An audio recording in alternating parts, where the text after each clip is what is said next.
Continuamos. Pregunta número 61. Niño de 10 años con dolor escrotal izquierdo, inicio súbito y aumento del volumen del testículo. Al examen físico observamos aumento del volumen y asimetría escrotal dolorosa izquierda. ¿Cuál es la conducta más adecuada? Bueno, aquí nos encontramos nuevamente frente a un síndrome de dolor escrotal agudo y la primera opción como tal debería ser la de una torsión testicular. Entonces, cuando tenemos una torsión testicular, básicamente lo que vamos a observar es esto, un testículo con compromiso de su vascularización y a partir de aquí lo que nosotros hacemos es una detorsión. ¿Cuál es el inconveniente con la detorsión manual? Si bien es cierto, en algún momento fue una conducta indicada, lo cierto es que al no tener una visualización directa no sabemos cuántas vueltas es que se ha dado al pedículo. Por ende, no podemos generar una detorsión manual precisa. Necesitamos entrar a observar cuántas vueltas tiene ese cordón. Y a partir de aquí observar si esto, la detorsión, ya in situ puede recuperar el flujo vascular. Como les mencioné en su momento, si el testículo recupera esta coloración blanca nacarada, que es la normal, ese testículo se queda. Acto seguido lo que voy a hacer es pexear el órgano y verificar que el otro testículo también sea pexeado. Esto simplemente para reforzar los datos. Si el tratamiento quirúrgico se instaura dentro de las primeras 6 horas, la probabilidad de viabilidad del testículo es del 100%. Si yo me demoro de 6 a 12 horas, esa viabilidad baja al 70%. Y si me demoro más de 12 horas, es probable que la viabilidad solo sea del 20%. Para aquellos testículos que ya tienen compromiso torsional de más de 24 horas, lo real es que la isquemia es cercana al 100%. Alternativa correcta, exploración quirúrgica dentro de las primeras 6 horas de ocurrencia. Varón de 15 años con diagnóstico de torsión testicular, ¿cuál es el tiempo ideal en horas para realizar la cirugía? Esta debe estar dentro de las primeras 6 horas. ¿Cuál es la causa más frecuente de torsión testicular en niños? Acá lo que vamos a encontrar es que cuando el testículo no logra descender, no se forma, ¿qué cosa? El ligamento gubernaculum testis. Ese ligamento es el que precisamente une el polo inferior del testículo a la parte interna de la bolsa escrotal. Cuando un testículo es criptorquídico o no ha descendido, no existen o no están dadas las condiciones para que se forme el ligamento gubernaculum testis. 64. Varón de 20 años de edad que padece ausencia del testículo izquierdo. El testículo nunca ha sido palpable en el escroto. El testículo derecho es completamente normal, sin embargo, no palpamos el izquierdo. A nivel del conducto inguinal y previo estudio tomográfico, encontramos una cosa bastante rudimentaria que pareciera ser el testículo que no ha logrado descender. Muy bien, este mismo se encuentra cerca del anillo inguinal interno. ¿Cuál es la conducta más apropiada con este paciente? Tengo algo que parece un testículo y es completamente rudimentario a los 20 años de edad. Incluso si yo pudiera descenderlo hacia la bolsa escrotal, esa no sería la mejor indicación.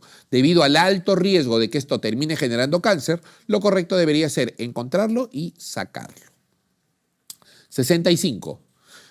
Niño que presenta una alteración en el descenso del testículo izquierdo. El urólogo ya lo ha diagnosticado como criptorquidia permanente. Señale qué tipo de criptorquidia tendrá este niño por ser esta la presentación más frecuente. Muy bien, en relación a criptorquidia, nosotros encontraremos estas presentaciones. La primera de ellas, abdominal. La segunda es canalicular o a nivel del canal inguinal. Y la tercera es de la escrotal alta. Entonces, en base a las complicaciones propiciadas por la posición en la que se va a encontrar el testículo criptorquídico, diremos que mientras más arriba esté, mayor probabilidad de generar cáncer testicular. Gracias a Dios, para nosotros, la mayoría de pacientes que presentan criptorquidia lo hacen en su posición escrotal alta. Miren allí, el 60% de la patología criptorquídica se encuentra a nivel de la zona inguinal, escrotal alta. Alternativa correcta, la letra A. Dime.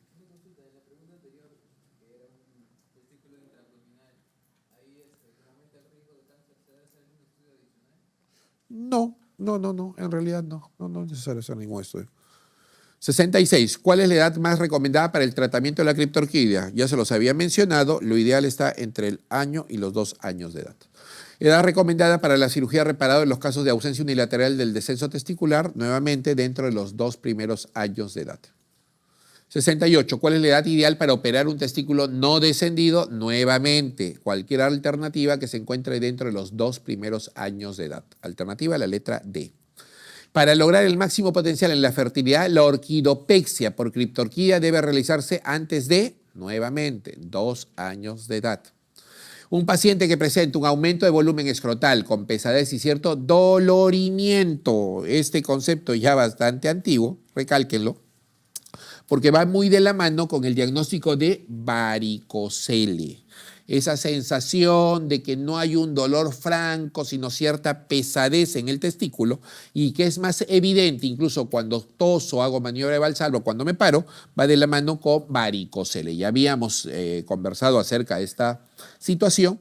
Este es una alteración que lo que va a generar es sobre todo infertilidad, pero infertilidad no solo por el órgano testicular comprometido, sino debido a la probabilidad de generar anticuerpos testiculares que terminarán afectando el testículo contralateral. Un adolescente advierte una masa indolora en forma de cordón en el lado izquierdo, nuevamente el lado donde se presenta con mayor frecuencia, ¿qué cosa? El varicocele. ¿Cuál es el diagnóstico? Aquí está, varicocele. 72. Un niño de año y medio llega a cirugía pediátrica. Sus padres han notado un tumor de aspecto traslúcido en el escroto del lado derecho. Este aparece cuando despierta y va creciendo durante el día. Cuando el niño gatea, puja, tose, oye, esa bolsa escrotal se va hinchando cada vez más.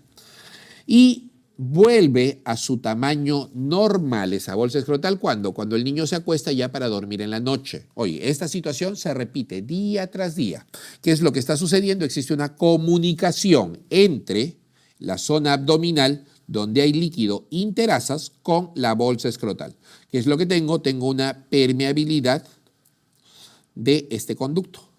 Entonces, la persistencia del conducto peritoneo vaginal es el que va a propiciar el hidrocele comunicante. Tratamiento correcto, este debe intervenirse quirúrgicamente si es que a los 2 años de edad ese conducto no se ha cerrado. Doctor, ¿y existe la probabilidad de intervenirlo de emergencia? Solo si es que en vez de líquido comenzara a ingresar algún asa intestinal y ésta se estrangulara. Si se estrangula, eso ya representa una emergencia quirúrgica y hay que intervenirlo de manera inmediata. Doctor, ¿este es el mecanismo por el cual se genera el hidrocele en el adulto? No. En el adulto no hay persistencia de conducto peritoneo vaginal, este está completamente cerrado y aquí el hidrocele en el adulto se propicia básicamente porque hay un incremento en la secreción de líquido peritesticular o un déficit en la absorción del mismo. ¿Cuáles son las patologías más frecuentes para el hidrocele del adulto? Aquí, inflamación del testículo, orcoepididimitis. 2, tuberculosis testicular. 3, antecedentes traumáticos. Y 4, no deben olvidar que hasta el 10% de los cánceres de testículo pueden debutar con hidrocele asociado. Alternativa correcta, este niño tiene un hidrocele comunicante. 7.3. Un varón que presenta una masa intraescrotal que aumenta de tamaño cada vez que tose y cuando levanta peso. Valsalva incrementa esta nodulación o esta tumoración, eso es un varicocele. Más aún si es del lado izquierdo. Varón de 75 años que consulta por presentar chorro urinario de flujo lento. Refiere haber sido tratado hace unos meses por infección urinaria. No es diabético. En el examen físico encontramos una frecuencia respiratoria de 20, con cardíaca de 80, presión arterial 130/60. Al tacto rectal encontramos una próstata grande, pero sin nodulaciones. El PSA es menos de 4. Esto nos obliga a descartar, por lo pronto, la probabilidad de un cáncer de próstata. No parece ser un cáncer de próstata. La ecografía urológica demuestra que hay un residuo postmiccional de 50, es decir, sí hay orina que se está reteniendo. ¿Cuál es el tratamiento inicial más indicado? Un paciente con uropatía obstructiva en el cual se evidencia que hay un crecimiento prostático. Se descarta la probabilidad de cáncer de próstata, lo que tengo al frente es una hiperplasia prostática benigna. Tratamiento para la hiperplasia prostática benigna, antagonistas o bloqueantes alfa 1, inhibidores de 5-alfa reductasa o Cuando ya hay indicación quirúrgica, eminentemente la cirugía. Cuando digo yo que un paciente debe operarse de próstata por hiperplasia prostática benigna. Muy bien, las indicaciones son estas. La primera de ellas, paciente que hace retención urinaria refractaria, constantemente está yendo a la emergencia para que le coloquen la sonda, puesto que no puede orinar. No orina si no tiene sonda. Ajá, eso tiene que ser tratado quirúrgicamente. 2. Infecciones urinarias de manera recurrente. La orina retenida a nivel de la cavidad vesical trae como consecuencia proliferación bacteriana y a partir de acá hay infección urinaria recurrente. 3. Hematuria constante. Recuerden también, ese es un criterio. Paciente que orina constantemente sangre y se certifica que el origen del sangrado es el tejido prostático, que está creciendo muy rápido y por ende los vasos que se desarrollan son vasos sumamente laxos y débiles, eso genera el sangrado constante. Este paciente debe operarse. 3. Cálculo o divertículo vesical. Entendamos nosotros que siempre existe detritus o sedimento en la orina y si esta no puede ser evacuada completamente, ese detritus, ese sedimento se va a compactar a nivel de la vejiga y va a terminar propiciando la formación de cálculo. Paciente que tenga hiperplasia prostática benigna obstructiva más cálculo vesical debe ser sometido a tratamiento quirúrgico. Falla o intolerancia al tratamiento médico. Si yo doy el mejor medicamento disponible en el mercado o la mejor opción terapéutica para el paciente y este no mejora por un tiempo no menor a 3 meses, es poco probable que con medicamento vaya a solucionarse el problema. Máximo 3 meses. No mejora, tratamiento quirúrgico. Y paciente que cursa con hidronefrosis bilateral más azoemia. Logro evidenciar que en el estudio ecográfico hay dilatación de los dos sistemas pielocaliciales más elevación de uricreatinina. Oye, ese paciente tiene que operarse antes que entremos en falla renal. Un criterio adicional es aquel paciente que tenga flujo urinario muy bajo. Lo normal es que cada uno de nosotros orine durante el primer segundo de micción más de 20 mililitros. Menos de 15, ya me llama la atención. Menos de 10 prácticamente es signo inequívoco de que nos encontramos frente a una patología obstructiva y menos de 5 significa que esa uropatía obstructiva realmente es importante.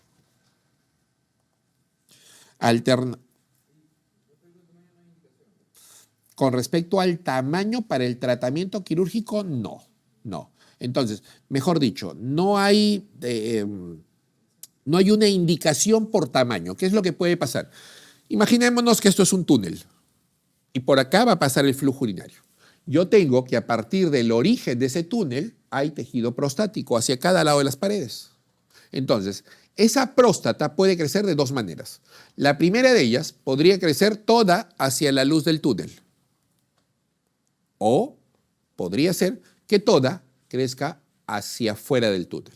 La primera opción, toda la próstata creció hacia el centro. No hay mucho espacio, probablemente crezca poco. Yo cuando le haga el tacto rectal a mi paciente voy a tocar una próstata muy pequeña, pero sin embargo su sintomatología obstructiva es bastante severa. Próstata chiquita, pero tiene muchos problemas. El otro contexto, oye, le hago el tacto rectal a este paciente que tiene la próstata que crece toda hacia afuera, tiene mucho espacio para crecer esta próstata y probablemente lo que encuentre es un prostatón al momento del tacto rectal y sin embargo mi paciente viene y me dice, doctor, yo orino bien. No me levanto constantemente en la noche, mi flujo urinario es bueno. Entonces, en conclusión, el tamaño de la próstata no es una indicación para el tratamiento quirúrgico, para iniciar el tratamiento quirúrgico. Sin embargo, y eso sí es importante decirlo, cuando yo ya tengo indicación de cirugía, para decidir qué cirugía es la que le voy a practicar a mi paciente, sí me interesa el tamaño de la próstata. Y eso lo voy a explicar adelante. Entonces, el primer tratamiento en este tipo de paciente con indicación médica sería un antagonista alfa 1. 75, varón de 60 años que cursa con nicturia, disminución del chorro urinario, pujo miccional y goteo postmicción. ¿En qué zona histológica se encuentra el origen de su patología? Es un paciente que tiene hiperplasia prostática benigna y por ende asumimos que el origen de su malestar está en la zona transicional según la clasificación de McNeil. 76, varón de 75 años que desde hace 6 meses presenta dificultad para iniciar la micción. Encontramos polaquiuria, flujo lento y nicturia. El tacto rectal demuestra una próstata aumentada de tamaño. de consistencia blanda, bilobular, sin nódulos. El PSA lo encontramos en 3, la ecografía de próstata revela que es una próstata de 78 mililitros. ¿Cuánto es el peso o el volumen promedio normal? Entre 20 a 25. ¿Qué más tenemos? La pared vesical se encuentra aumentada de grosor. Lo normal es que sea, ¿cuánto? De 2 a 3 milímetros. No se dice cuánto, pero se sabe que es una pared gruesa. Probablemente una pared que ya ha estado en constante contracción para intentar expulsar el residuo postmiccional que quedaba. ¿Cuánto manejo de residuo postmiccional? 20%, sabiendo que el residuo postmiccional normal debe ser menos de 10. ¿Cuál es el tratamiento a seguir? Es un paciente con patología obstructiva urinaria que está generando cambios ya a nivel de la vejiga, requiere tratamiento médico en su inicio. Y la primera opción siempre será los bloqueantes alfa 1. Si no responde bien a los bloqueantes alfa 1 o tiene muchos problemas, por ejemplo, con la hipotensión ortostática, o es un riesgo eminente el hecho que el paciente pueda sufrir esta hipotensión, deberíamos optar por tratamiento a base de inhibidores de 5-alfa reductasa. Entonces, ¿qué es lo que tengo como primera opción? Tansulosina, terazocina, doxazocina, silodocina. 77, varón de 65 años, ha sido sometido a una intervención quirúrgica, ha sido sometido a una prostatectomía. Lo hemos operado y hemos comenzado a observar que durante las primeras horas hay una hematuria franca, está sangrando el paciente. Es más, producto de eso, está comenzando a entrar en hipotensión. Hemos notado, además de ello, que durante las 2 últimas horas de esta evolución en la que hemos estado siguiendo al paciente, encontramos que la diuresis o el flujo urinario ha disminuido de manera marcada. No está produciendo orina. Esto probablemente por un sangrado bastante severo. ¿Qué otra cosa más estoy viendo? Oye, si el riñón no produce orina, de otro lado, no está comenzando a expulsar uricreatinina. Estamos observando que la uricreatinina está comenzando a elevar su valor por encima de lo normal. ¿Hasta cuánto? Hasta el doble. ¿Qué es lo que tengo que entender en este momento? Que el sangrado masivo podría estar generando alteración del órgano renal. Hay 3 estructuras a las cuales no les podemos disminuir de manera brusca el flujo sanguíneo. ¿Y cuáles son ellas? Cerebro, corazón y riñón. Son los órganos blancos que tenemos que cuidar sobremanera. Bajo esa circunstancia, lo que vamos a decir que ante un flujo de sangrado marcado, ante una hemorragia como tal, existen 3 etapas en las cuales se van a ir sucediendo el daño renal. El primero es la etapa de riesgo, la segunda es la etapa de injuria y la tercera es la etapa de falla. Entonces, dependiendo de los niveles de uricreatinina que se eleven, podríamos decir que un riesgo evidencia la elevación de urea y creatinina prácticamente al doble de su valor normal. ¿Qué es lo que tenemos aquí? Tenemos un paciente que está presentando un sangrado marcado y lo más importante en este momento es mantener un flujo arterial adecuado. 78. ¿Cuál es la estructura prostática que se palpa mediante el tacto rectal? Es muy fácil aquí poder determinar que eso se trata de... Y ya, eso es la zona periférica que en términos de traducción es el lobulillo ínfero-posterior. 79. El término general es el valor normal del PSA, se expresa en de 0 a 4. 80. La indicación de realizar cirugía endoscópica endoscópica, sin corte o abierta, ¿de qué va a depender? Básicamente depende ahora sí del tamaño. Ya tuve o ya dejé en claro que mi paciente requiere tratamiento quirúrgico. Mi pregunta es, ¿qué tipo de operación le voy a ofertar? Aquí existen o existían, para que lo entiendan así, 2 opciones. La primera de ellas era la cirugía con corte y la segunda, la cirugía endoscópica.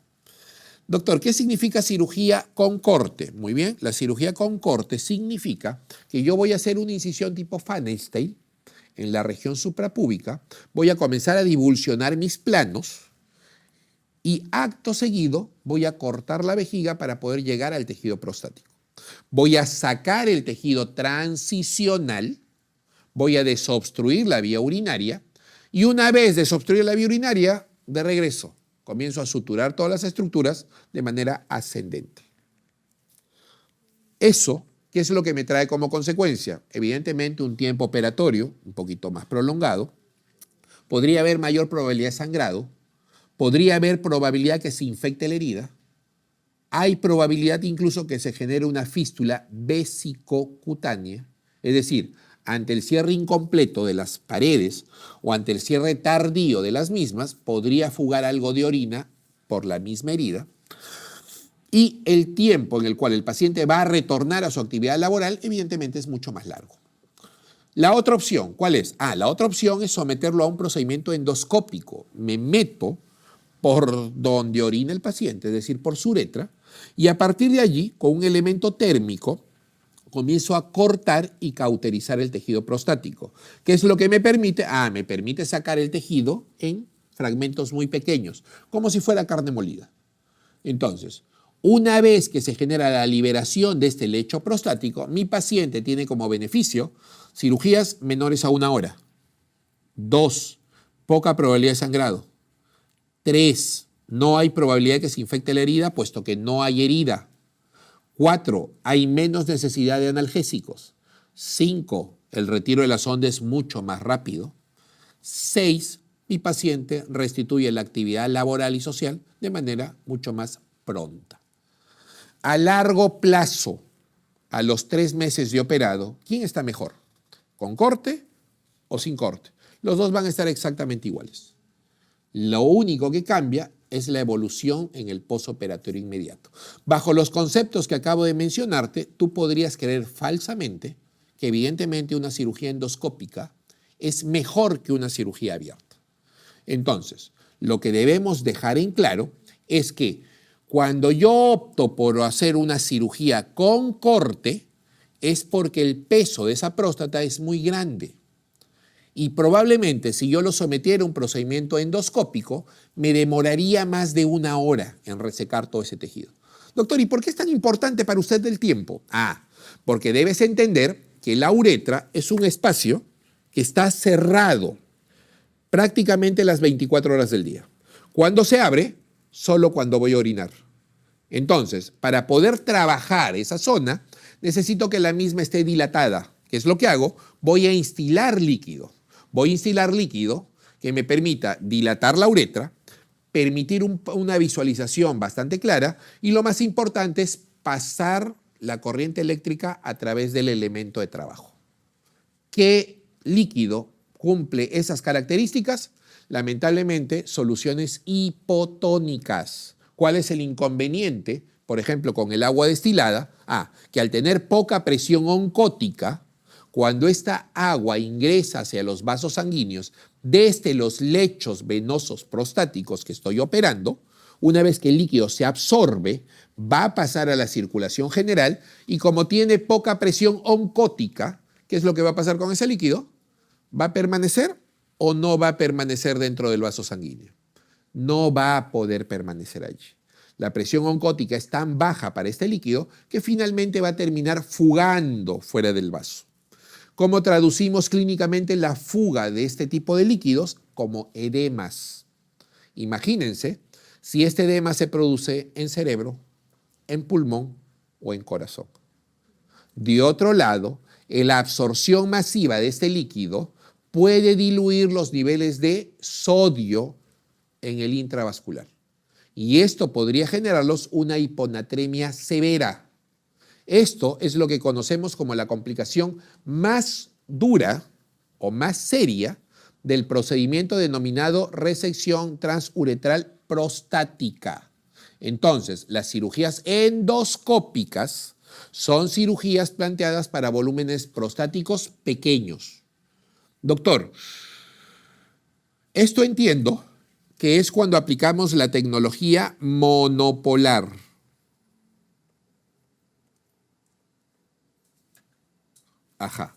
Sin embargo, doctor, ahora he escuchado que ustedes los urólogos hacen cirugía con láser. ¿Cuál es la diferencia entre una tecnología monopolar y una cirugía láser? Es que el láser es un equipo altamente especializado que para la dilatación del lecho donde vamos a trabajar ya no usamos agua destilada. El láser nos permite usar solución salina fisiológica. Este es un líquido isotónico y así se absorba en gran medida hacia el vaso sanguíneo, no va a fugar. Oye, esto que era el temor del edema cerebral, pulmonar y todo lo demás, con el láser ya no lo vas a presentar. Por ende, esto me deja a mí, cirujano tratante, más tranquilo como para poder operar próstatas de mayor volumen sin necesidad de someter al paciente al tan temido síndrome post-RTU. La RTU, la resección transuretral bipolar, o el láser, son tecnologías que en la actualidad nos permiten operar volúmenes prostáticos grandes, enormes, sin tener que preocuparnos por ese tan temido síndrome post-RTU. Esta pregunta ya bastante antigua nos decía de que la indicación para hacer una cirugía o con corte o de manera endoscópica era definida básicamente por el tamaño prostático. Eso en la actualidad ya ha sido dejado de lado. Incluso próstatas enormes podrían ser intervenidas quirúrgicamente con facilidad mediante la tecnología láser. Ya, entonces, hay un concepto que hay que aclararlo. Probablemente no es tan importante para ustedes, ¿no? Hay una diferencia enorme entre decir adenectomía y decir prostatectomía. Imaginémonos la próstata como si fuera una naranja, y esta naranja tiene dos partes, tiene una pulpa y tiene un cascarón. La pulpa de la naranja o la pulpa de la próstata es lo que conocemos como zona transicional. Esta pulpa es la que presiona la uretra y no deja fluir la orina de manera adecuada. Sin embargo, el cascarón de la próstata es la zona periférica, o el cascarón de esta naranja hipotética es la zona periférica y es la zona donde se va a desarrollar el cáncer de próstata. Cuando yo opero un paciente por hiperplasia prostática benigna, imaginémonos la naranja, lo único que estoy sacando es la zona de la pulpa. El cascarón se queda con el paciente. ¿Y por qué es importante reconocer esto? Porque doctor, si usted me ha dicho que en el cascarón es donde se desarrolla el 90% del cáncer de próstata, eso significa que si a mi familiar lo operaron por hiperplasia prostática benigna, le sacaron solo la zona transicional. La zona periférica está con mi familiar. Eso significa que tiene todo el derecho del mundo a poder desarrollar cáncer de próstata más adelante. Un paciente sometido a una adenectomía prostática ¿puede desarrollar cáncer de próstata? Sí. Por ende, es necesario seguir controlándolo con PSA y tacto rectal de forma anual, a pesar de que haya sido sometido a tratamiento por hiperplasia prostática benigna. Doctor, y cuando usted le saca todo, ¿eso cómo se llama? Cuando yo le saco todo, no solo la zona transicional, sino incluso la zona periférica, el cascarón de la próstata, eso se llama prostatectomía. Es decir, voy a sacar todo. Y eso solo lo planteamos cuando el diagnóstico es cáncer. Oye, aquí en cáncer tengo que sacar todo. ¿Y por qué es importante reconocer eso? Porque sobre la zona periférica de la glándula prostática transcurren unos nervios que se van a encargar de ¿qué cosa? Ya lo mencioné, función eréctil y continencia urinaria.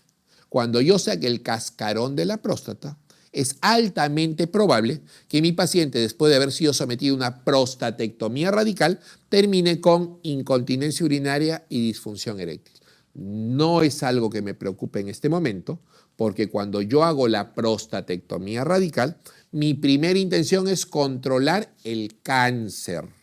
Ya después veré cómo repongo la función eréctil y cómo soluciono el problema de la incontinencia urinaria.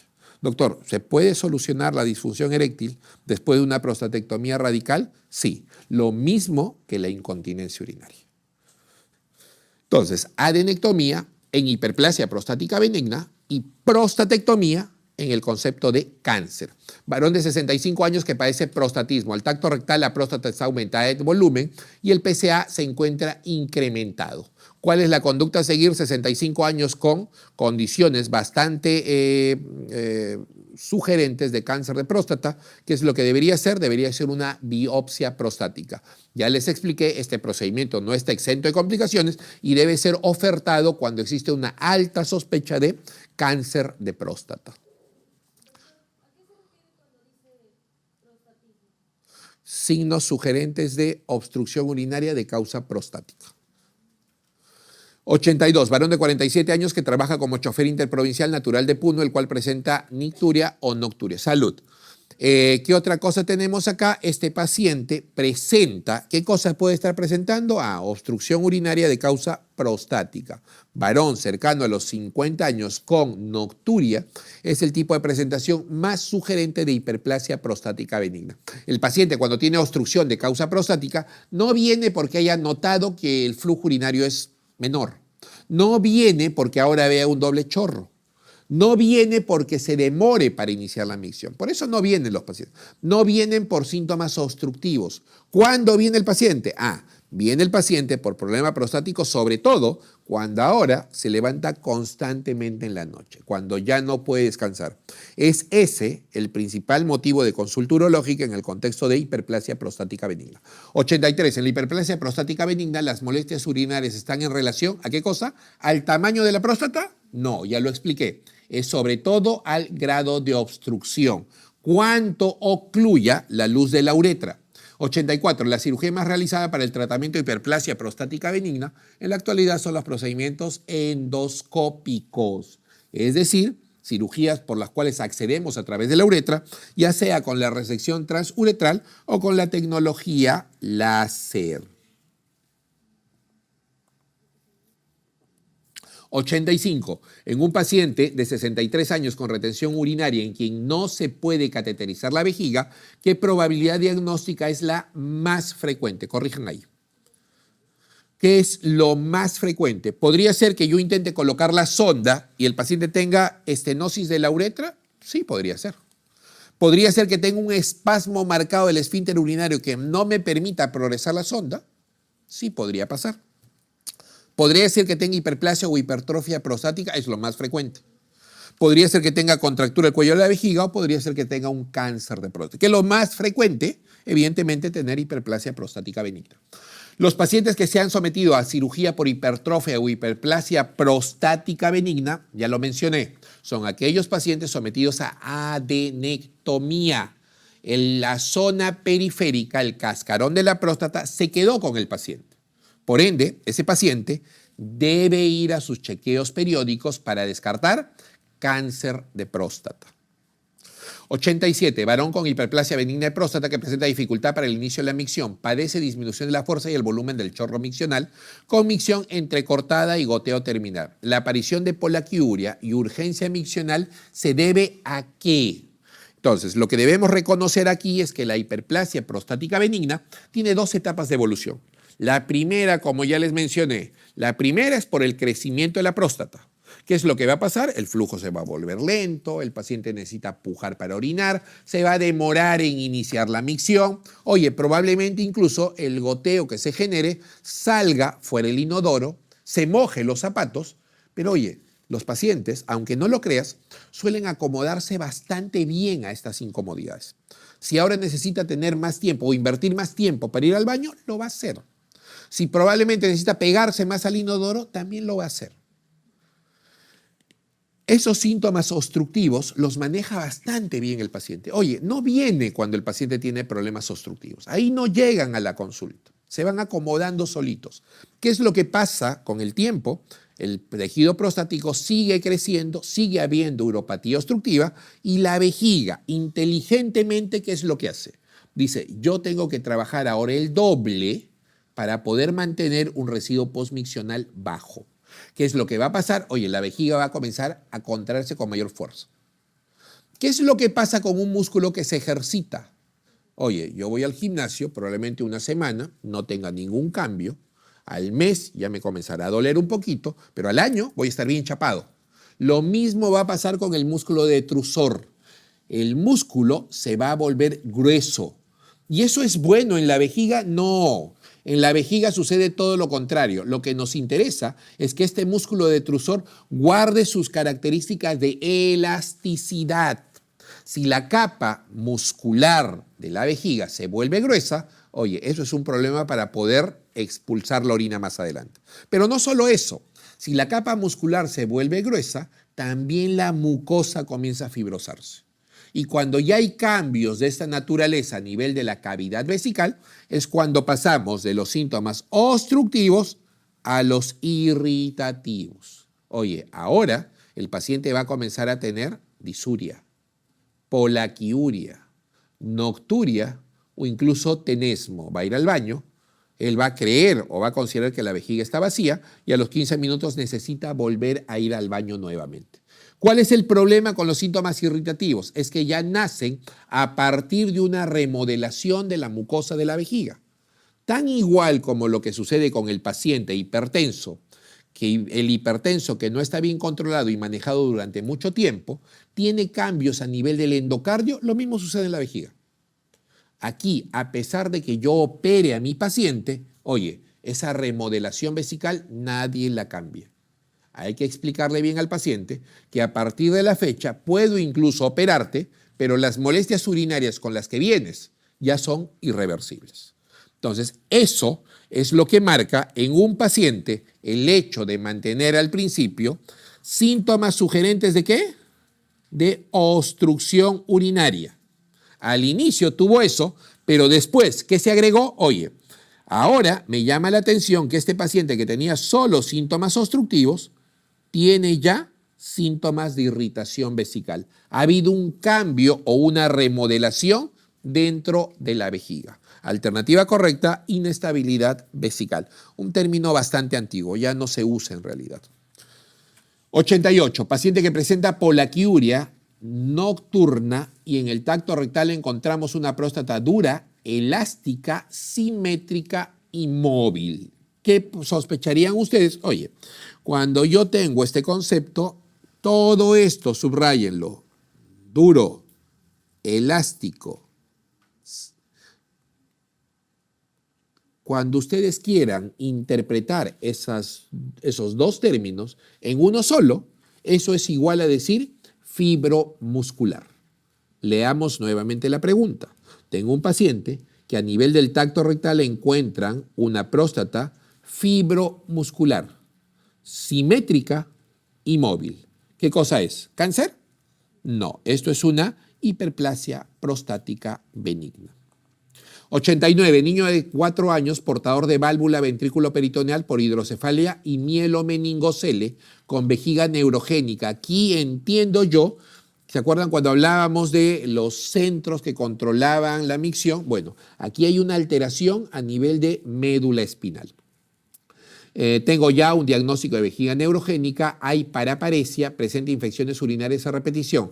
¿Cuál es la intervención quirúrgica a considerar para infecciones recurrentes?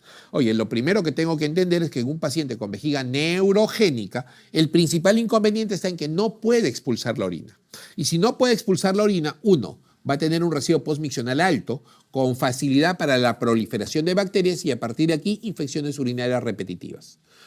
¿Qué otra cosa es importante que recuerden acá? Cuando yo tengo un adulto que tiene infecciones urinarias repetidas, es probable que incluso el germen pueda ascender hasta el riñón y podría producir una pielonefritis. Oye, el adulto tiene mecanismos que lo defienden de cualquier agresión renal durante las primeras 6 semanas. Si yo tengo un cálculo empotrado, si yo tengo una infección urinaria severa, es posible que el mismo riñón vea la manera de defenderse. ¿Qué es lo que pasa en el niño? Oye, aquí no hay mecanismos de protección renal. Si un niño comienza a presentar pielonefritis, es altamente probable que finalmente el proceso de cicatrización del riñón termine generando insuficiencia renal. Los cuadros de pielonefritis en el niño no tienen la misma evolución ni el mismo pronóstico que en el adulto. Hay que tener muchísimo cuidado con las pielonefritis recurrentes en el contexto de niños. Tengo un niño con vejiga neurogénica. Tiene lamentablemente la probabilidad de estar generando infecciones urinarias repetitivas y aquí, de otro lado, tengo que evitar que el reflujo Como la orina no puede ser expulsada, la orina está regresando hacia el riñón y con ello está dilatando el órgano renal. ¿Qué es lo que va a terminar generando? Va a terminar generando hidronefrosis con daño renal terminal. Tengo que drenar esa orina de cualquier manera. Una opción podría ser cateterismo vesical intermitente limpio. Colocarle sondita, evacuar la orina y una vez que evacuó, descarto la misma. Doctor, ¿y por qué no le dejamos la sonda permanencia? Porque la sonda permanencia genera mayor irritación dentro del tracto urinario terminal, pero de otro lado favorece la colonización de bacterias y tiene o hay mayor tendencia a infección urinaria recurrente. Es precisamente lo que no queremos que suceda.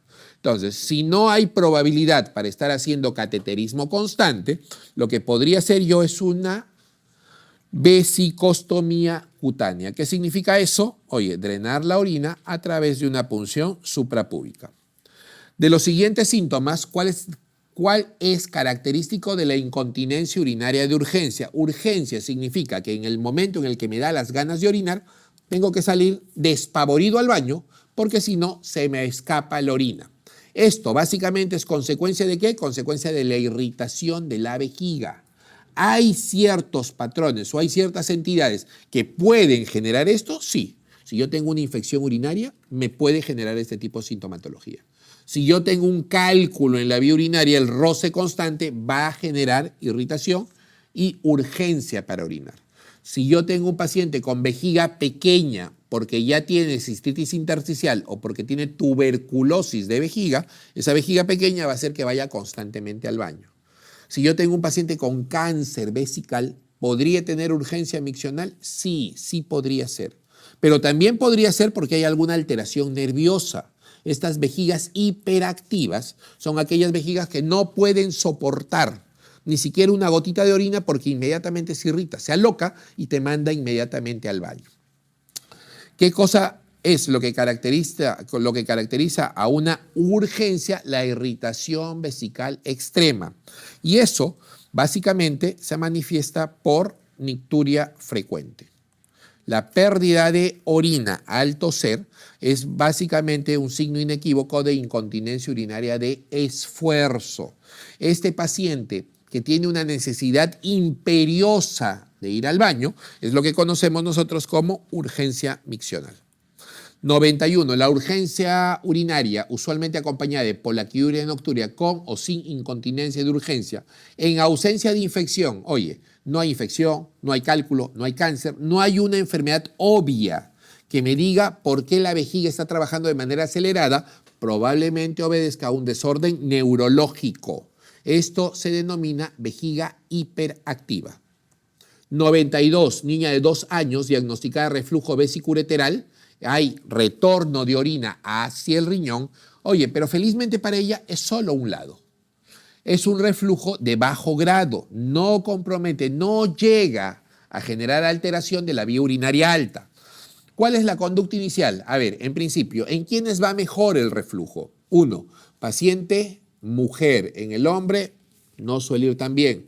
2. Compromiso unilateral. Y 3. Compromiso que no llega hacia el tracto urinario alto. Y mejor aún, ¿en quiénes? En niños, en niños. Cuanto más joven, mejor. ¿Por qué?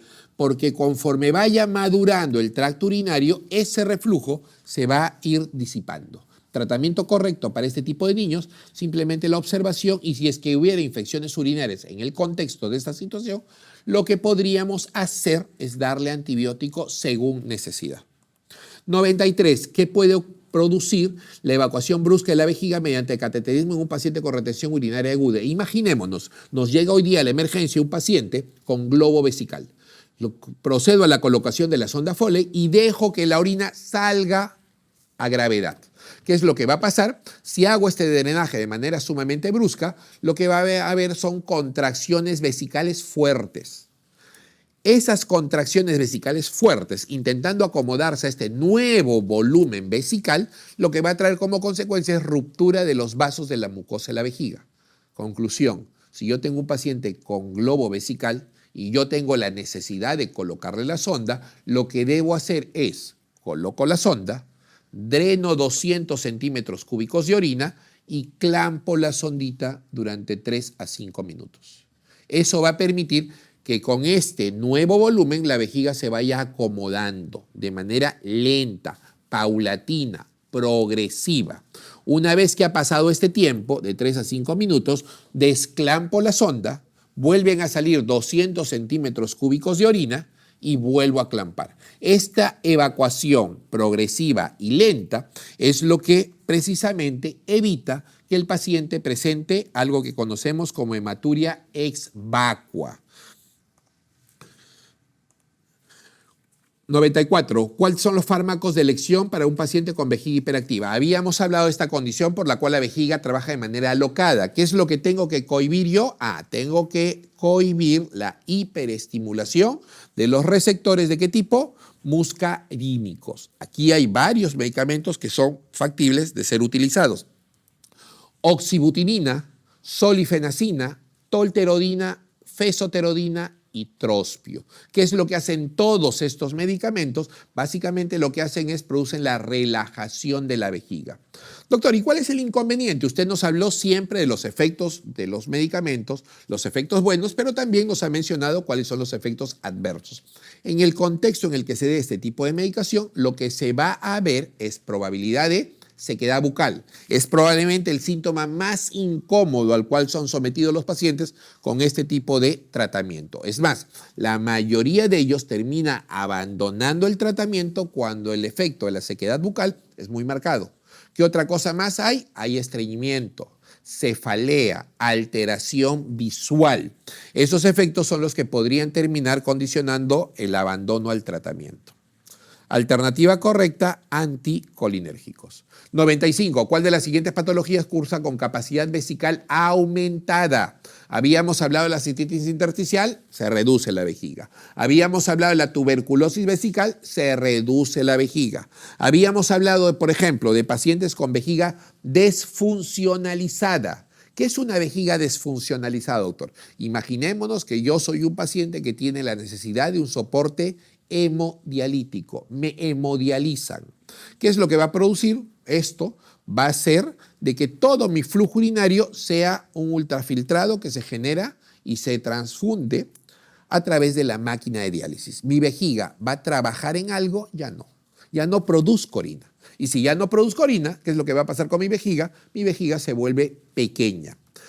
A ver, una vejiga postquirúrgica significa que tras un procedimiento quirúrgico yo tengo que suturar la vejiga. Al coserla se genera una zona de fibrosis y con eso la vejiga pierde un poco su volumen. Infecciones vesicales como, por ejemplo, tuberculosis, reducen el volumen vesical. La vejiga neurogénica es aquella condición por la cual existe, ¿qué cosa? Dilatación de la vejiga. Como yo pierdo la capacidad de sensibilidad y contracción vesical, mi vejiga, con el paso del tiempo, se va a ir inflando como si fuera un globo. 96. ¿Cuál hallazgo clínico constituye un criterio de exclusión en el diagnóstico de cistitis intersticial? Habíamos hablado de cistitis intersticial. Veamos, a ver, ¿cuál es un criterio de exclusión? ¿Por cuál yo diría esto no es de ninguna manera cistitis intersticial? ¿Capacidad vesical menor de 100 centímetros cúbicos? Sí, son vejigas pequeñas producto de la fibrosis.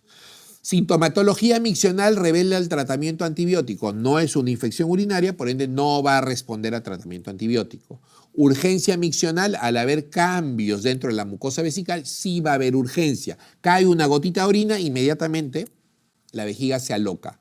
Duración de los síntomas miccionales en un tiempo mayor al año y medio, sí. Lamentablemente, para llegar al diagnóstico de esta patología, este es un diagnóstico de exclusión. Al principio, nosotros los médicos pensamos que es infección urinaria, pensamos que es irritación, pensamos que es producto de algún fármaco. Solo llegamos al diagnóstico definitivo con una muestra de biopsia. Solo allí, y tras haber intentado todos los otros tratamientos terapéuticos, es que llegamos al diagnóstico definitivo. Hasta ahorita todas son. A ver, veamos. Ausencia de polaquiuria nocturna. ¿Este paciente descansa bien en la noche? No, evidentemente no. Hay ya cierta alteración morfológica de la vejiga. Esto no debe suceder. 97. La cistoureterografía de micción está indicada principalmente en el diagnóstico definitivo de qué. Esto se llama, bueno, este estudio lo realizamos cuando queremos descartar reflujo vésico-ureteral.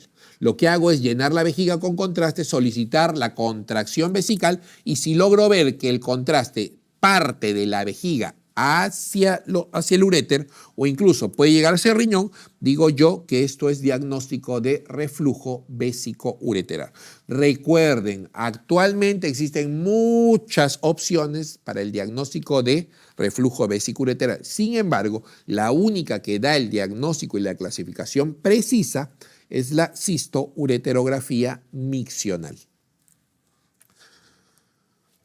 Para el diagnóstico de reflujo vésico-ureteral, ¿qué método sería el más específico? Ya lo había mencionado, la cistoureterografía miccional o cistografía retrógrada.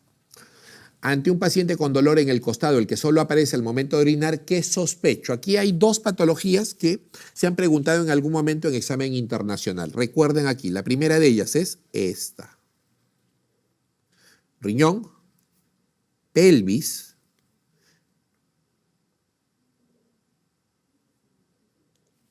y aquí existe cierta estrechez a nivel de la juntura entre la pelvis y el uréter. Eso se llama estrechez o estenosis de la juntura ureteropiélica. ¿Qué es lo que va a pasar con su paciente? Típicamente es este paciente que viene de manera recurrente a la emergencia porque cada vez que toma líquido o líquido en exceso, este líquido va a favorecer la producción de orina. Y cuando esta orina sale hacia la pelvis y quiere entrar hacia el uréter, no puede. Se dilata la pelvis y esto genera un dolor tan exquisito como si fuera un cálculo. Ese dolor que se produce tras la ingesta masiva de líquidos es signo patognomónico de estenosis de la juntura ureteropiélica. El otro caso típico que van a encontrar es aquel paciente que cada vez que él orina, esa contracción vesical produce ¿qué cosa? Reflujo. Y el reflujo, al producir dilatación del uréter, dilatación de la pelvis, puede condicionar dolor. ¿Qué cosa hay? Aquí hay un reflujo vésico-ureteral marcado. ¿Qué es lo que les preguntan? Les están preguntando sobre un paciente en el cual se experimenta dolor cada vez que va a orinar. ¿Qué tienen al frente? Tienen un paciente con reflujo. En condiciones normales, en una mujer adulta el deseo de miccionar ocurre sobre todo, bueno, aquí es tanto para la mujer como para el varón, 150 a 250 mililitros. En este momento debemos recordar lo siguiente, capacidad vesical. Aquí sí hay diferencia entre el sexo. Los hombres normalmente tenemos una capacidad comprendida entre 350 a 500. Las mujeres suelen tener una capacidad vesical alrededor de los 600 mililitros. Doctor, ¿y por qué ellas tienen la vejiga más grande? Eso es básicamente debido a una costumbre miccional. El hombre, y no es que se esté defendiendo esta postura, pero el hombre suele orinar en cualquier sitio, incluso hasta en un parque. Entonces, eso, ¿qué es lo que trae como consecuencia? Que constantemente mantengamos volúmenes vesicales bajos. La mujer no. La mujer, desde que aprende a ir al colegio, en la etapa escolar, ella intenta ir al baño de su casa o a un baño conocido. ¿Esto qué es lo que trae como consecuencia? Que la vejiga suele adaptarse a volúmenes vesicales cada vez mayores. La primera sensación de micción es básicamente la que se genera entre los 150 a 250 mililitros. Es el momento en el cual la vejiga comienza a distenderse y ya le avisa al cerebro, oye, por si acaso, ya estoy comenzando a llenar, ya tienes que ir buscando un espacio en un momento en el cual ir a miccionar. 150 a 250 mililitros marca el momento en el cual se interpreta por primera vez que la vejiga ya está llenándose. Mujer de 40 años que tiene necesidad imperiosa de miccionar y a la cual se le escapa la orina antes de llegar al baño, ya que no puede retenerla. El concepto de necesidad imperiosa marca el diagnóstico de incontinencia urinaria de urgencia. La incontinencia urinaria de esfuerzo es aquella situación por la cual el paciente termina perdiendo orina a maniobra de Valsalva. Esto se genera básicamente ¿por qué? Deben recordar ustedes que la vejiga es una estructura sostenida en una hamaca. Esa hamaca es el piso pélvico. Entonces, la vejiga, mientras se encuentra sostenida en esta hamaca, todo va bien. Tiene un cuellito de vejiga, vista de costado, y tiene una uretra. Este cuello de vejiga con la uretra tienen cierta angulación. Esa angulación es la que permite que la orina no se nos escape cada vez que tosemos o cada vez que defecamos. Pero cuando nosotros tenemos una caída de la vejiga, ¿qué es lo que pasa?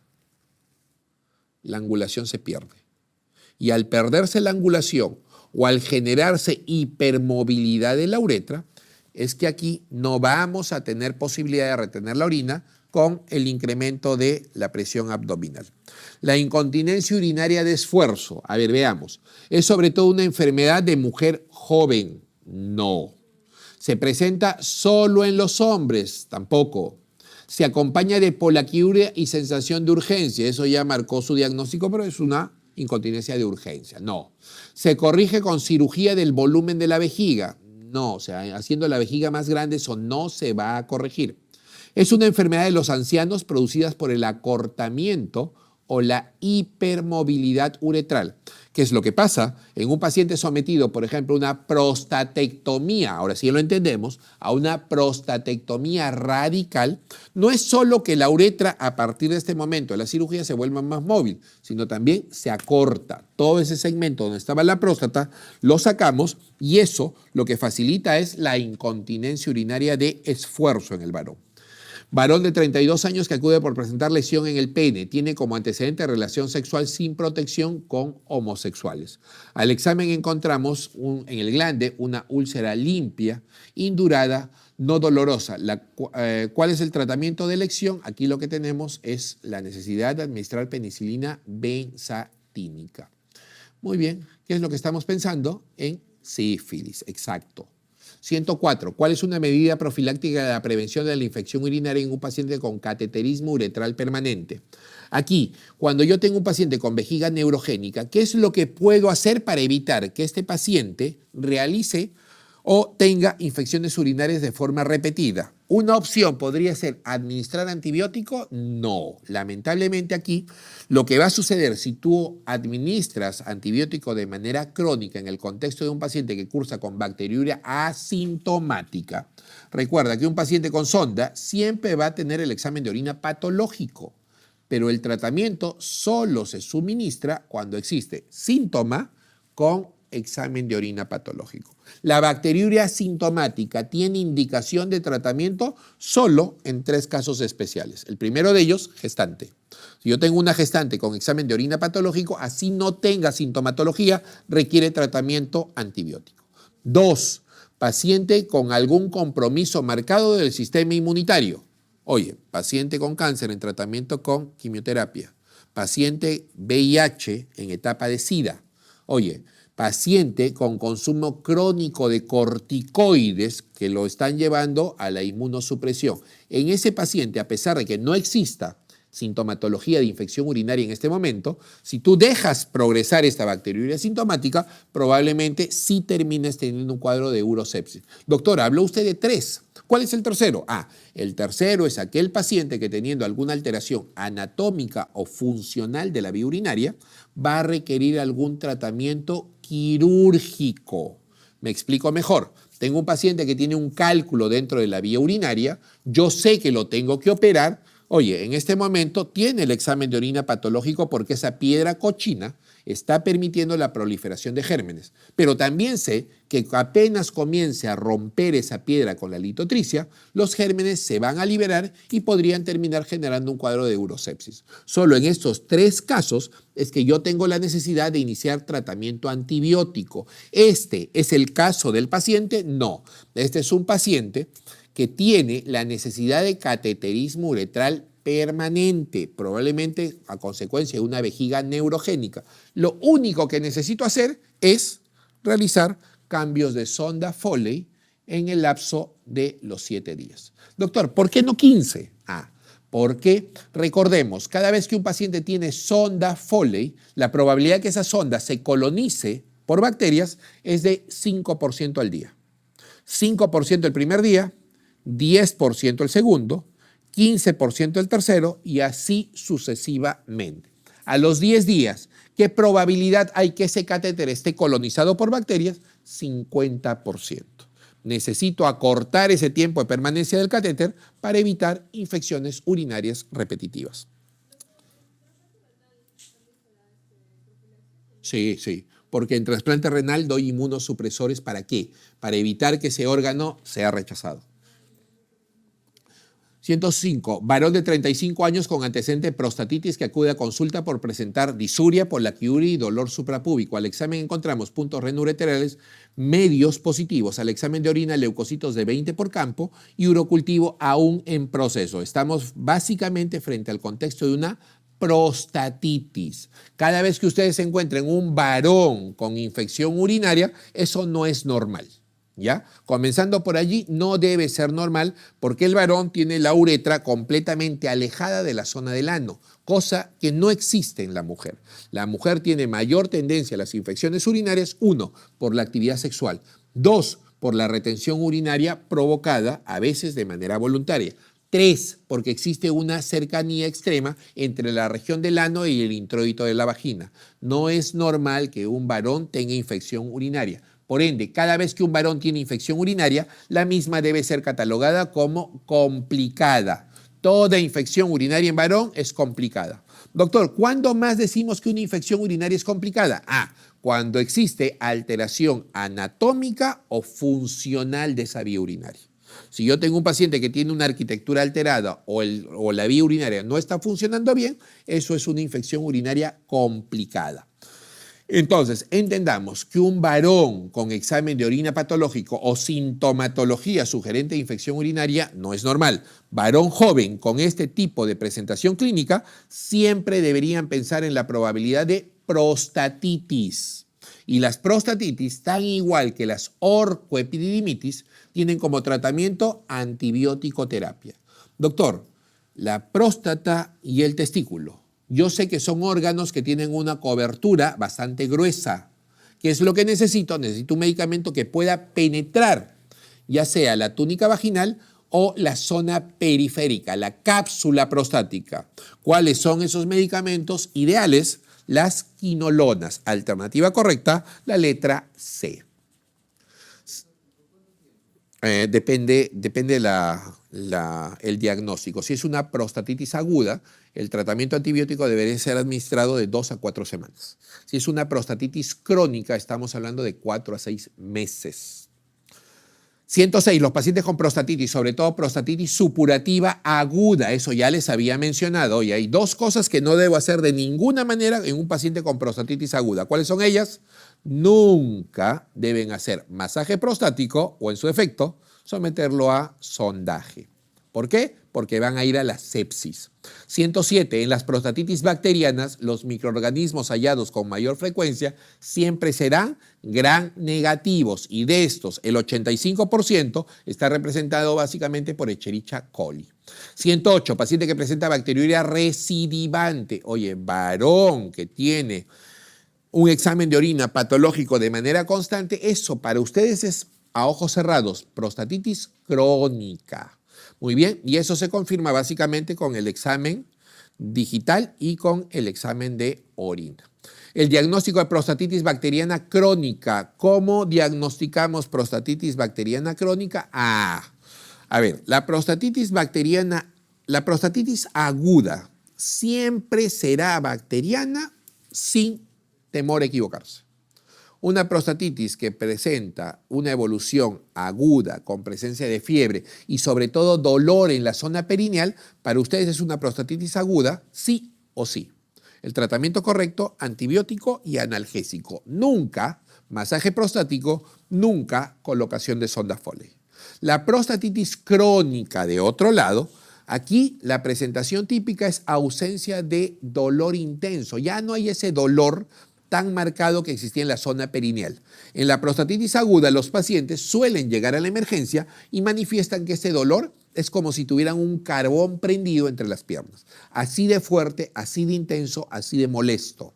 En la prostatitis crónica, sí es cierto, hay dificultad para orinar, hay cierto malestar en la zona perineal, pero el dolor ya no suele ser tan marcado. Las prostatitis crónicas, de otro lado, sí pueden ser bacterianas o no bacterianas. Existe otro concepto que es el de la prostatitis crónica asintomática. Doctor, a ver, acá no le entiendo. A ver, me habló de prostatitis aguda. Me dijo que era el paciente que tenía dolor. Me habló de prostatitis crónica, que también presenta dolor en la zona perineal. Puede ser bacteriana o no bacteriana. Pero prostatitis asintomática. ¿Puede existir el contexto de que un paciente sea diagnosticado de prostatitis en ausencia de dolor? Sí. ¿Cuáles son estos pacientes? Son pacientes que se acercan a la consulta urológica solicitando una evaluación prostática. El tacto rectal yo lo puedo encontrar tal vez un poquito indurado, como la zona malar, no es tan blando como la punta de mi nariz, lo encuentro un poquito inflamado, pero de otro lado el PSA está alto. Oye, podría ser un cáncer de próstata. Bajo ese criterio se decide por la biopsia del paciente y cuando se recibe el diagnóstico, el patólogo nos dice, tranquilo doctor, lo que usted tiene al frente es un paciente con inflamación prostática. Es una prostatitis crónica asintomática, no es un cáncer. ¿Cómo diagnosticamos las prostatitis bacterianas crónicas? El diagnóstico sale a partir de la presencia de 10 o más leucocitos por campo en el líquido prostático o en el urocultivo. 110. Un enfermo prostático sin otros problemas, portador de una sonda uretral permanente, presenta bacteriuria, es decir, más de 10 a la 5, corrijan bien ahí, no es 105, 10 a la 5 unidades formadoras de colonia en 2 urocultivos. ¿Cuál es la actitud más conveniente? Yo tengo un paciente que no tiene sintomatología sugerente de infección urinaria, pero lo que sí tiene es la presencia de gérmenes constantemente en los exámenes de orina. No tiene infección urinaria, es una bacteriuria asintomática. ¿Qué es lo que debo hacer? Simplemente hacerle cambios de sonda periódico y evitar la administración de antibióticos de manera desmedida. 111. La causa más común de retención urinaria aguda en un varón joven siempre será el proceso inflamatorio prostático, las prostatitis. 112. Una mujer de 21 años que presenta un cuadro de disuria, estranguria. ¿Qué significa estranguria, doctor? Significa que hay ardor intenso al término de la micción. La estranguria va de la mano con irritación del cuello de la vejiga. ¿Qué otra cosa más tenemos? Polaquiuria y no hay fiebre. ¿Qué es lo que podemos advertir? Todos son síntomas sugerentes de una infección urinaria baja, es decir, una cistitis, y la causa más frecuente de cistitis en nuestro medio siempre será gram negativos a la cabeza, Escherichia coli. 113. Una de las siguientes puede estar implicada en una cistitis crónica. ¿Cuál de ellas? En base a las características propias del germen, Serratia es un germen que requiere ciertos medios de cultivo o ciertas características propias de la población a infectar para poder proliferar. Sobre todo, ¿en dónde? En UCI. En UCI o en asilos es donde van a encontrar la mayor predisposición a infección por Serratia. Frente a tuberculosis. En realidad, el concepto de Serratia se genera más por las condiciones en las cuales se encuentra el paciente. Unidad de quemados, UCI, pacientes que no responden a tratamientos adecuados, ahí es donde pensamos más en Serratia. Tuberculosis, de otro lado, pensamos más cuando tenemos triade colombino. ¿Cuál es la triade colombino? Orina ácida, presencia de orina con pus. Yo digo, y esta orina con pus de todas maneras tiene que salir positivo y cuando recabo el resultado del urocultivo, el mismo es negativo. Orina ácida, piuria y urocultivo estéril me obligan a pensar más en la probabilidad de tuberculosis. La orquitis urliana es producida ¿por qué cosa? Por parotiditis. Recuerden siempre, la parotiditis en un niño tiene un mejor pronóstico que en el adulto. ¿Por qué? Porque las estructuras en el niño son todavía más flexibles. En el adulto, ya un testículo maduro, el daño de la parotiditis es bastante severo y suele producir infertilidad.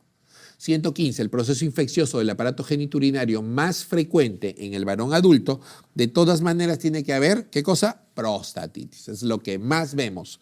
Tiene que haber prostatitis, uretritis. ¿Qué es la uretritis? Es el dolor al inicio de micción. Recuerden, la estranguria era cuando terminaba de orinar.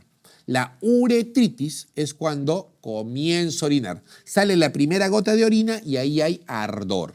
Uretritis, disuria inicial, más flujo uretral. Puede salir una secreción como moco o puede salir una secreción como leche condensada. Es decir, pustulosa o mucosa con irritación del tracto urinario terminal, eso es algo que conocemos como uretritis.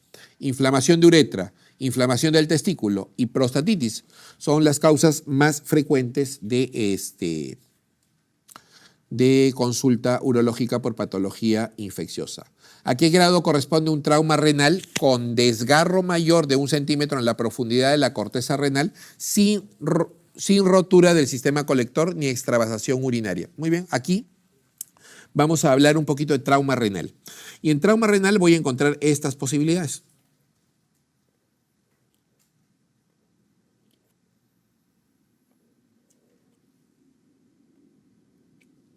Trauma renal grado 1 es aquel trauma que genera la presencia de un hematoma.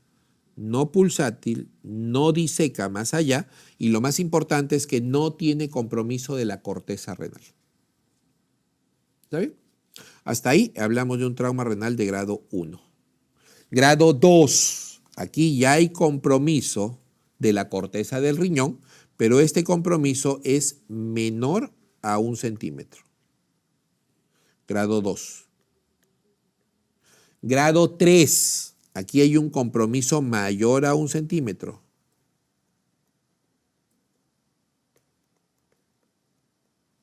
Miren hasta acá. Ya es un grado 3. Ya hay un compromiso mayor a 1 centímetro, pero probablemente no exista presencia de sangre aún en el flujo urinario. Es decir, mi paciente no necesariamente tiene que orinar sangre. Grado 4. Ajá, acá, sistema colector, parénquima renal. Esto es el parénquima, lo que estoy subrayando, y lo que está quedando aquí es el sistema colector urinario. ¿Qué es lo que sucede ahora? Si el grado de lesión es lo suficientemente marcado como para llegar hacia el sistema colector urinario. Ahora va a comenzar a aparecer sangre en el uretra y por ende también lo voy a visualizar cuando mi paciente orine. Pero de otro lado, al haber una comunicación entre el parénquima y el sistema colector, lo que puede también existir es salida de orina por fuera del riñón. Esto se llama urinoma. Miren, a partir del 4º grado, ya un grado bastante avanzado, existe comunicación entre el sistema excretor urinario y el propio parénquima renal. Grado 5. Hablo de grado 5 cuando el riñón estalla completamente o en su defecto, cuando existe una abulsión, ya sea de la arteria o de la vena renal. Recuerden, el flujo a nivel de esos órganos es sumamente importante. Al haber una sección completa, ya sea de la arteria o de la vena, muchos de estos pacientes terminan falleciendo dentro del sitio del evento traumático. Muy bien, nos preguntan sobre un desgarro mayor a 1 centímetro. ¿En dónde se ve eso? En el traumatismo renal de grado 3. 117. Albañil que sufre caída del 2º piso presenta dolor en la región del periné. Encontramos que la presión arterial está en 140/70, la cardíaca en 110, hay un hematoma en la región perianal que le impide la deambulación. Se aprecia sangre en el meato uretral. ¿Cómo se llama eso? Uretrorragia. Grábenlo bien. ¿Qué otra cosa más tenemos? Aparte de sangre en el meato uretral, hemos sacado una radiografía de pelvis donde observamos fractura de la rama isquiopúbica. Se sospecha una probable fractura de uretra posterior. ¿Cuál es la conducta inmediata a seguir? Lo primero que tenemos que pensar es en la probabilidad de que la uretra se ha roto.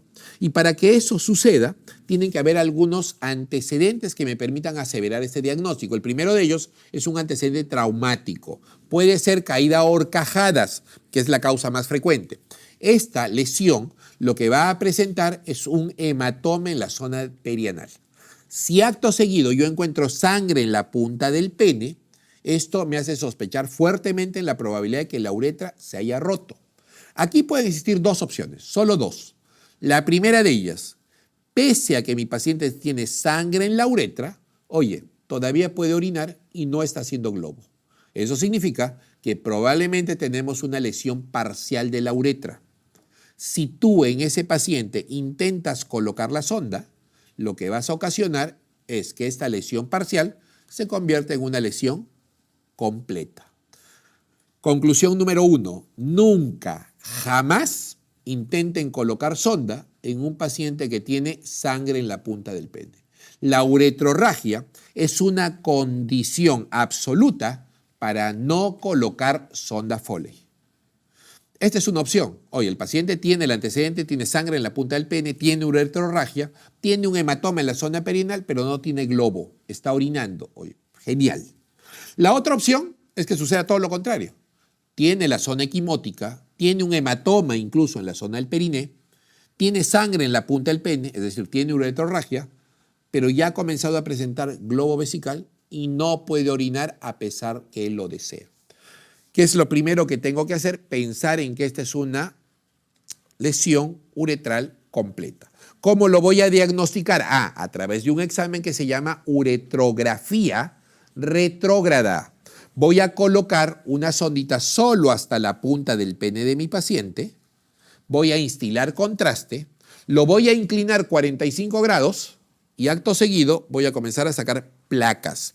Si en algún momento existe una zona donde no pase el contraste, significa que allí hay lesión, o peor aún, si existe fuga del mismo. Si existe fuga de contraste, ya sé en dónde está la lesión. Entonces, así es como terminamos diagnosticando los traumas de uretra. Si yo tengo un paciente con un trauma uretral completo, doctor, ¿cómo hago para evacuar la orina? Lo que tienes que hacer es una talla vesical o punción suprapúbica. Me preguntan acerca de cómo llegar al diagnóstico en un paciente con antecedentes de estas características, lo que tengo que hacer es realizar una uretrografía retrógrada. Varón de 30 años que presenta caída en horcajada, nuevamente, llega a la emergencia con hematuria franca, con incapacidad para orinar, es decir, hay globo vesical. Al examen encontramos un hematoma en la región perineal y sangre en el meato uretral. ¿Cuál es la estructura que está lesionada? A ojos cerrados esto es uretra. ¿Por qué es más frecuente el traumatismo uretral en el varón y no en la mujer? Por la longitud. La longitud de la uretra femenina es más o menos de 3 a 4 centímetros y está plenamente protegida básicamente por el anillo pélvico. Aquí hay prácticamente una probabilidad nula que se genere una lesión de uretra femenina. Mujer de 25 años que sufre accidente de tránsito. Constatamos ya a nivel de la emergencia que las funciones vitales, gracias a Dios, están estables. Sin embargo, hemos observado que cuenta con una fractura de la rama isquiopúbica derecha, la cual compromete la vejiga en su porción extraperitoneal. ¿Cuál es el tratamiento inicial más adecuado? Bueno, acá vamos a hacer lo siguiente. Vamos a recordar, en principio, la anatomía de la vejiga. Si vemos la vejiga puesta de costado en una posición sagital, tiene esta forma. Tiene la forma de una pirámide invertida. Tiene una base o cúpula o techo. Tiene una cara anterior o cara extraperitoneal. Tiene una cara posterior o zona intraperitoneal. Y tiene un vértice o cuello de vejiga. Aquí lo que necesitan recordar ustedes es lo siguiente. La cara anterior o extraperitoneal está en casi un contacto directo con el hueso púbico. y el espacio que se genera entre el hueso púbico y la cara anterior de la vejiga o la zona extraperitoneal es el espacio de Retzius. ¿Qué es importante de Retzius? De Retzius es importante saber que no genera comunicación con la zona abdominal. Si se rompiera la cara anterior de la vejiga o la zona extraperitoneal, nunca va a haber extravasación de orina hacia el abdomen. Por ende, nunca existirá peritonitis química o urinosa. La otra zona, la cara posterior de la vejiga o la zona intraperitoneal, tan igual como lo que sucede con la parte de la cúpula, entra en contacto directo con vísceras intestinales, intestinos. El espacio que se genera entre las vísceras intestinales y la cara posterior de la vejiga es la zona que conocemos nosotros como Denon biliaires. El Denon biliaires o el fondo de saco tiene una particularidad, y es que esta zona, si se perfora, va a permitir el pasaje de orina ¿hacia dónde? Hacia el abdomen. Lo mismo sucede con la cúpula de la vejiga. Doctor, si se lesiona la cara anterior de la vejiga, no va a pasar orina hacia el abdomen y por ende nunca presentaré peritonitis urinosa. Si se rompe la cara posterior o la cúpula o el techo de la vejiga, aquí sí voy a tener problemas porque toda la orina terminará generando una peritonitis urinosa. Ahora, voy a ir un poquito más allá. Les voy a explicar los mecanismos por los cuales se podría generar una lesión de cara extraperitoneal o de cara intraperitoneal. Vayamos al primer ejemplo. Tengo un paciente que tiene una lesión por ruptura del hueso púbico. Se rompió el pubis, hubo un impacto directo sobre el hueso o sobre el anillo pélvico y esta lesión del hueso púbico terminó perforando la vejiga. El hueso roto termina introduciéndose o perforando la vejiga. ¿Qué es lo que va a pasar? Va a salir la orina, gracias a Dios se va a mantener en el espacio de Retzius y no va a pasar hacia la zona abdominal. Doctor, ¿cómo manejamos una lesión de este tipo? Lo único que tienes que hacer es colocar una sonda. Oye, la vejiga es un órgano tan noble que si tú aseguras, uno, que permanezca completamente vacía, con sonda, evitas que tenga infección urinaria con antibiótico y le das una nutrición proteica adecuada, esa vejiga se cierra solita, ¿en cuánto tiempo? De 7 a 14 días. Doctor, ¿no necesito entrar a operar? No. Esa vejiga se va a cerrar sola. Y como no tienes extravasación hacia la zona abdominal, no te preocupas de lo demás. Ahora les voy a presentar el siguiente caso. El primero, ya entendieron, fue una contusión, un golpe directo sobre el hueso púbico. Se rompió el hueso y eso perforó la vejiga en su cara anterior. Ahora nos vamos a presentar el caso de un paciente que teniendo la vejiga llena, él tenía muchas ganas de orinar y en ese momento lamentablemente tuvo un impacto contuso sobre la zona suprapúbica, por encima del hueso. Oye, su vejiga estaba llena y recibió un impacto sobre el hueso púbico. ¿Qué es lo que va a pasar? Con esa vejiga completamente llena, las ondas de choque van a comenzar a migrar en todas las posiciones de la vejiga y van a terminar impactando en todas las paredes. ¿Qué es lo que pasa con eso? Que las ondas de choque van a terminar rompiendo la vejiga en las porciones más débiles del órgano. ¿Y cuáles son esas porciones? Oye, o es el techo, la cúpula, o es la cara posterior, atrás. Si se genera una ruptura porque la vejiga estuvo llena, eso lo que va a traer consigo es una peritonitis urinosa. Aquí el tratamiento puede ser simplemente la colocación de sonda Foley. No, aquí tienes que entrar a sala de operaciones y reparar esa solución de continuidad. Vuelvo a recalcar, las lesiones de cara anterior de vejiga o zonas extraperitoneal requieren solo tratamiento con sonda y las lesiones de cúpula o de cara posterior o intraperitoneal sí son las que requieren tratamiento quirúrgico. Yo tengo acá una mujer de 25 años que ha tenido un impacto contuso sobre la zona púbica. El hueso se rompió, terminó perforando la vejiga. ¿En qué posición? En la porción extraperitoneal. ¿Cuál es el tratamiento correcto? Solo colocación de sonda Foley. 120. ¿Cuál es el estudio de imagen que se recomienda en el traumatismo testicular cerrado?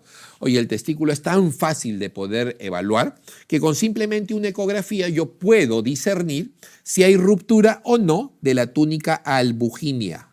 Recuerden, el testículo es una estructura ovoidea con una zona bastante marcada para la albuginea. Si yo logro evidenciar que hay ruptura de la albuginea, eso para mí es una emergencia urológica. Puedo tener yo un impacto sobre el testículo, puedo tener un golpe, pero si no hay ruptura en la túnica albuginea, ese testículo no se opera. Solo operamos cuando existe ruptura de la túnica albuginea. Y eso lo puedo diagnosticar fácilmente mediante un estudio ecográfico. 121, varón de 20 años que sufre atropello. Al examen encontramos una deformación de la pelvis con uretrorragia, nuevamente sangre en la punta del pene, globo vesical y deseo de micción. Quiere orinar pero no puede.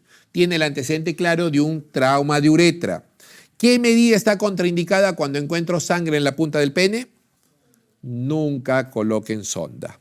122. ¿Cuál es el tratamiento quirúrgico de emergencia en la rotura completa en la uretra posterior? Oye, se rompió. Mi paciente está con globo vesical, está con dolor intenso. Lo primero que tengo que hacer como tratamiento es derivar esa orina. Cistostomía o talla vesical.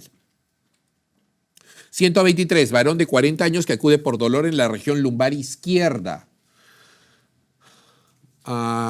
El mismo que se irradia hacia la región genital. Está asociado a náuseas y vómitos que se hace cada vez más intensos. Luego se agrega hematuria. Dicho cuadro se repite desde hace 2 meses. ¿Cuál es el examen recomendado para poder llegar al diagnóstico? Por la sintomatología que presenta, estoy pensando fuertemente en la probabilidad de cálculo. Y recuerden ustedes que para poder diagnosticar cálculo, la sintomatología me ayuda. Un estudio ecográfico podría también ayudarme, sin embargo, la ecografía tiene ciertos bemoles. El primero de ellos es que la ecografía puede ser que no identifique el cálculo. ¿Por qué? Porque las estructuras urinarias están por detrás de los intestinos. ¿Cuál es el inconveniente de realizar una ecografía a algo que está detrás de los intestinos? Que el contenido aéreo de los intestinos no permite la evaluación correcta a partir de un estudio ecográfico. Oye, tal vez tienes suerte y tal vez es que sí puedes evaluar bien el uréter. Debes recordar que al inicio de un paciente con cólico nefrítico puede ser que el cálculo incluso esté allí, pero no lo vas a ver. ¿Cuándo te vas a dar cuenta que sí existe probablemente el cálculo? Cuando exista dilatación de la vía urinaria. Y eso solo se va a producir después de 6 horas de que el cálculo no deja pasar la orina. Al inicio de la evaluación de un cólico nefrítico podrías encontrar un examen ecográfico completamente normal. ¿Por qué? Porque no han podido evaluar el cálculo y 2, porque todavía no se ha iniciado la dilatación de la vía urinaria. Cosa que no sucede cuando lo que tú realizas es una tomografía. La tomografía me permite poder visualizar el cálculo, ver cuántos cálculos hay dentro de la vía urinaria, ver si existe asociado alguna anomalía de esta vía que impida el pasaje adecuado del cálculo, pero sobre todo la tomografía es el único estudio que les va a permitir a ustedes poder diagnosticar, ¿qué cosa? La dureza del cálculo. Y la dureza de un cálculo se mide por unidades Hounsfield, como lo abreviamos como UH. Decimos que un cálculo que tiene menos de 1000 UHs es un cálculo blando. Ese cálculo puede ir a litotricia extracorpórea. Y para cálculos mayores de 1000 unidades Hounsfield, diremos que es un cálculo duro. Ese no va a litotricia extracorpórea porque no va a fragmentar el lito. ¿Quién me da esa información? Solo la tomografía. ¿Cuál tipo de cálculo es el más común dentro del concepto de litiasis urinaria? Acá a ojos cerrados siempre será oxalato de calcio. 125, varón de 48 años que desde hace 5 días presenta dolor lumbar derecho intenso tipo cólico intermitente. El mismo se irradia hacia los genitales con posterior oliguria y disuria. Tiene antecedente de un cuadro similar hace 6 meses. Al examen encontramos puñopercusión lumbar derecha positiva y el resto del examen básicamente no encuentra mayor alteración. ¿Cuál es la conducta inicial a seguir en este tipo de paciente? Muy bien, aquí lo que estoy pensando yo es en un cálculo. Entonces recuerden, la emergencia con un paciente con cólico nefrítico siempre será calmar el dolor. Calmar el dolor y poder llegar al diagnóstico definitivo. Es más, incluso, oye, podría darle de alta a un paciente en la emergencia, aún sabiendo que el cálculo está enclavado dentro de la vía urinaria. Si yo logro calmar el dolor, puedo darle de alta. ¿Por qué? Porque como ya lo mencioné, en el contexto de un paciente adulto, el riñón sabe cómo defenderse dentro de las primeras 6 semanas. Podría ser que el cálculo, siendo pequeño, esté en pleno tránsito y probablemente en el transcurso de los días lo termine de botar. Doctor, ¿cómo estoy seguro o cómo puedo predecir si un cálculo va a poder ser expulsado o no? Aquí te ayuda el estudio de imagen. Y es que sabemos nosotros que el uréter es la zona más estrecha por donde tiene que pasar el cálculo. Si el cálculo pasa el uréter, tenlo por seguro, lo vas a poder botar. ¿Cuánto mide el uréter? El uréter mide 10 milímetros. Si tú tienes un cálculo menor a 10 milímetros, es altamente probable que lo evacúes. Entonces, lo único que necesito hacer es administrar analgésico adecuado, calmar al paciente y poder citarlo ya por consulta externa. Si yo le calmo el dolor, espero que ese cálculo pueda ser expulsado ¿en cuánto tiempo? Durante las 2 siguientes semanas. ¿Qué es lo que necesito hacer hoy en la emergencia? Lo que necesitaría hacer sería calmar el dolor. ¿Cuándo digo yo que esta situación no se puede dar? No le puedo dar de alta al paciente. Son situaciones muy, muy particulares. La primera de ellas, si tengo un paciente monorreno, oye, aquí no puedo correrme el riesgo, es mejor hospitalizar al paciente. 2, paciente que tiene cálculos bilaterales. 3, paciente que está en anuria u oligoanuria. 4, paciente que está entrando en sepsis. 5, paciente que no tiene control del dolor por dentro de las primeras 24 horas. Si yo tengo un paciente al que no le está calmando el cálculo dentro de las primeras 24 horas, ese paciente tiene indicación de hospitalización. ¿Y quién más? Paciente en estado de abandono. ¿Qué es lo que tienen al frente? Tienen un paciente que ya tiene 5 días con dolor cólico. No le calma el dolor. Por ende, la indicación aquí es la de hospitalizar. 126. Varón de 36 años con índice de masa corporal de 34. Presenta dolor cólico de intensidad 5/10. Localizado en la fosa lumbar derecha e irradiado hacia el flanco y testículo derecho.